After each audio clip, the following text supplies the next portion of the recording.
Pakistan super league 2024 में आज 1 मार्च को आराम का दिन है और कल 2 मैचेस खेले जाएंगे और दोनों ही मैचेस रावलपिंडी में होंगे। पहला मैच जो है उसका हम जायज़ा लेते हैं, जो कि पेशावर ज़ल्मी और लाहौर कलंदर के दरमियान दोपहर 2 बजे शुरू होगा। इस मैच में बारिश का गो के 80% इम्कान बताया जा रहा है, लेकिन इसके साथ साथ कुछ हद तक उम्मीद भी है कि आज जैसे मौसम बाद में चेंज हुआ, अगर इस तरह सूरत हाल रही तो शायद ये मैच हो जाए। और ये मैच लाहौर कलंदर के लिए बहुत ज़्यादा अहमियत का हामिल है। इस मैच में किस टीम के जीतने के ज़्यादा चांसेस हैं और ये मैच पॉइंट्स टेबल पर क्या फ़र्क डाल सकता है, दोनों टीमों के की प्लेयर्स कौन हैं, इसका हम जायज़ा लेते हैं।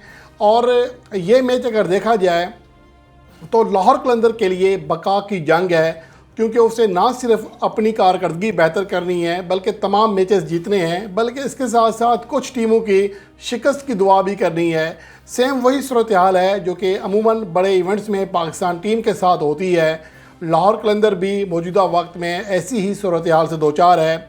अगर दोनों टीमों की कारकर्दगी देखें तो लाहौर कलंदर को तमाम 6 मैचों में शिकस्त का सामना करना पड़ा है और दूसरी जानिब पेशावर ज़ल्मी आखिरी 3 मैचों में कामयाबी हासिल करके अपना मोराल बुलंद कर चुकी है। हालांकि पेशावर ज़ल्मी के हवाले से ये कहा जा रहा था कि कराची किंग्स और पेशावर ज़ल्मी 2 टूर्नामेंट की जो 2 नाकाम टीमें हैं या कमज़ोर टीमें हैं वो होंगी, लेकिन पेशावर ज़ल्मी ने अपनी इस्तात से बेहतर कारकर्दगी का मुजाहरा करके सबको हैरान किया है और मौजूदा वक्त में वो पॉइंट्स टेबल पर तीसरे नंबर पर है, जबकि लाहौर कलंदर की टीम आखिरी यानी 6ठे नंबर पर है। और अगर दोनों टीमों का साबका हेड टू हेड रिकॉर्ड देखें, आखिरी 5 में से 1 मैच तो टाई हुआ, लेकिन आखिरी जो मैचेस खेले गए 4, उनमें से 2 मैचेस लाहौर कलंदर ने और 2 मैचेस पेशावर ज़ल्मी ने जीते। पेशावर ज़ल्मी ने इस एडिशन का जो मैच खेला गया था उसमें भी लाहौर कलंदर को शिकस्त दी थी। अब देखना ये है कि लाहौर कलंदर की टीम इस साल की शिकस्त का बदला चुकाने में कामयाब रहती है या नहीं।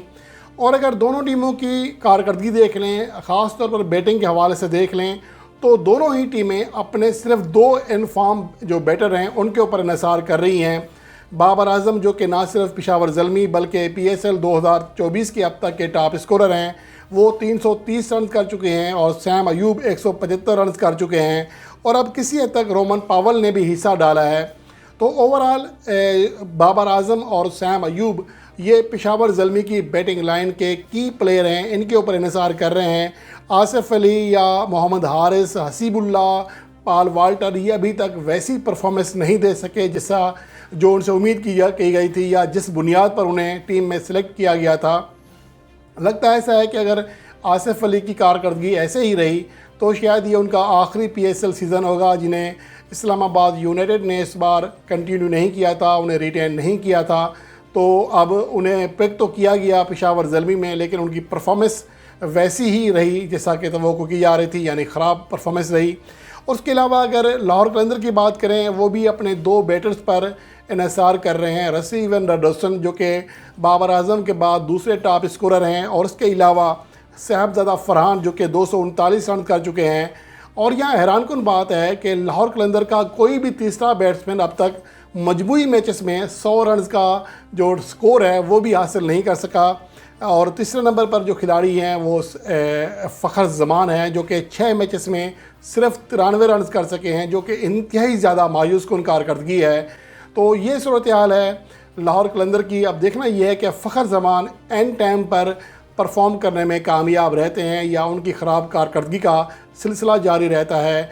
अगर उनकी कारकर्दगी में बेहतरी ना आई तो ये बहुत बड़ा धचका होगा लाहौर कलंदर के लिए, जिनके लिए ये मैच बहुत ज़्यादा अहमियत का हामिल है। इसमें कामयाबी ही लाहौर कलंदर की उम्मीदों को किसी हद तक कंफर्म तो नहीं कहेंगे फिर भी, लेकिन किसी हद तक जगह रख सकती है अगर वो आने वाले तमाम मैचों में कामयाबी हासिल करे। और इसका बहुत ज़्यादा इन्हिसार फ़खर ज़मान की कारकर्दगी के ऊपर भी है, जो कि अब तक बुरी तरह फ्लॉप हुए हैं। और उसके अलावा अगर देखा जाए दोनों टीमों का मजमूई हेड टू हेड रिकॉर्ड, तो 19 मैचेस खेले गए हैं लाहौर कलंदर और पेशावर ज़ल्मी के दरमियान, जिनमें से पेशावर ज़ल्मी ने 10 मैचों में कामयाबी हासिल की है और लाहौर कलंदर ने 8 मैचों में कामयाबी हासिल की है। यानी पेशावर ज़ल्मी का पलड़ा भारी है लाहौर कलंदर के ऊपर। और आज के जो ये मैच है इसमें एक तो ये कि दोनों टीमें दो दो बॉलर पर बैट्समैनों की तरह दो दो बॉलर पर इन्हिसार कर रही हैं। शाहीन अफरीदी और जमान खान ने सबसे ज़्यादा विकेटें हासिल की हैं लाहौर कलंदर के लिए। 9 विकेटें हासिल की हैं शाहीन अफरीदी ने, जमान खान ने 6 विकेटें हासिल की, जबकि उनका कोई तीसरा बॉलर 2 से ज़्यादा विकेटें हासिल नहीं कर सका। और यही लाहौर कलंदर की सबसे बड़ी खामी है, इस बार सबसे बड़ी कमज़ोरी साबित हुई है।